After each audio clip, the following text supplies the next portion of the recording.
2025 में Shopify international क्यों करना चाहिए एंड इसके क्या बेनिफिट हैं? सबसे पहले भाई मोर बायर, जितने ज़्यादा बायर होंगे उतनी ज़्यादा आपको सेल्स आएगी एंड ऑर्डर रेशियो भी उतनी ज़्यादा इंक्रीज होगी।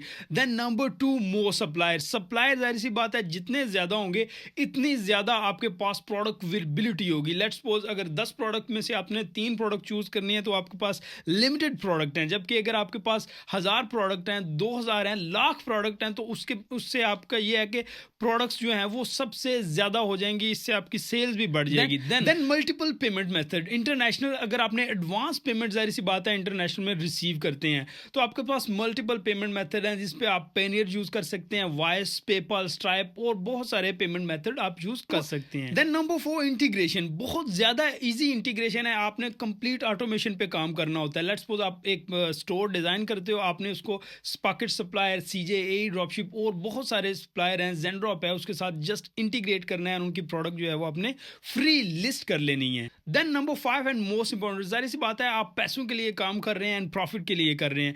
इंटरनेशनल मार्केट में आपको डॉलर्स, पाउंड एंड यूरोज में जो है वो प्रॉफिट मिलेगा, जबकि आप लोकल में इतना ज़्यादा हवार भी होते हैं ना, आपको रुपीज़ में जो है वो प्रॉफिट होता है जो कि बहुत ज़्यादा कम होता है और आपको उसकी मल्टीपल वजह जो है वो वजूहत पता है, रीजंस क्या हो सकती हैं, जिसमें रिफंड है, आपकी शिपिंग जो है वो नहीं होती। अगर शिपिंग कर भी दें तो कोरियर जो हैं वो इतने हराम हो रहे हैं कि वो आपकी लेट्स सपोज आपने पेन जो है वो सेल किया तो शायद उसमें पत्थर रख के बेच दें। पाकिस्तान में इस तरह का मामला है। बहुत सारे स्टूडेंट्स हैं जो मुझे कॉल करते हैं, वो इसी तरह की चीज़ें बताते हैं कि वो क्लॉथिंग का काम स्टार्ट कर रहे होते हैं तो वो कोई लंडे की चीज़ें जो है वो उसमें मीन कि आपके ऑर्डर को जो है वो रिप्लेस कर देते हैं और बहुत सारी रीजंस हैं, इनकी बिना पे आपको पाकिस्तान में जो है वो काम नहीं करना चाहिए। देन नंबर मुझे भूल गए, आई थिंक 6 नंबर में लेस बजट। आप बजट जो है वो मिनिमम यूज़ कर सकते हैं क्योंकि ऑडियंस जो है वो मैच्योर है। लेट्स सपोज आप किसी भी प्रोडक्ट का ऐड रन करते हो तो आपको फर्स्ट ऐड में जो है वो सेल आना स्टार्ट हो जाएंगी। Number 7 and most beneficial,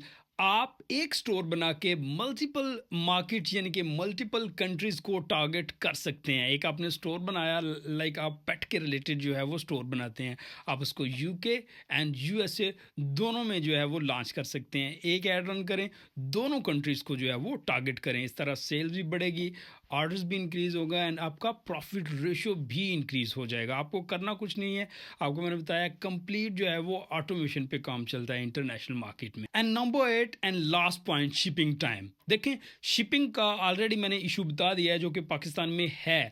shipping time जो है वो सबका बेहतरीन है। लेट्स सपोज अगर कोई डिले भी करता है तो ये है कि आपका पार्सल रिटर्न नहीं आएगा, आपके क्लाइंट तक जो है वो पहुंच जाएगा, आपको कुछ भी नहीं करना, आपने जस्ट स्टोर इंटीग्रेट करना है, ऑटोमेटिकली आपकी पैकिंग एंड शिपिंग जो है वो आपका मेन सप्लाई करेगा। तो 2025 में बजाय इसके कि आप जो है वो लोकल कंट्री में करते रहें और उसमें प्रॉफिट भी आपको ना हो, आपको आज से ही स्टार्ट करना चाहिए ताकि कंपटीशन बढ़ने से पहले पहले जो है वो आप अपना बिजनेस लॉन्च कर सकें। Thank you very much.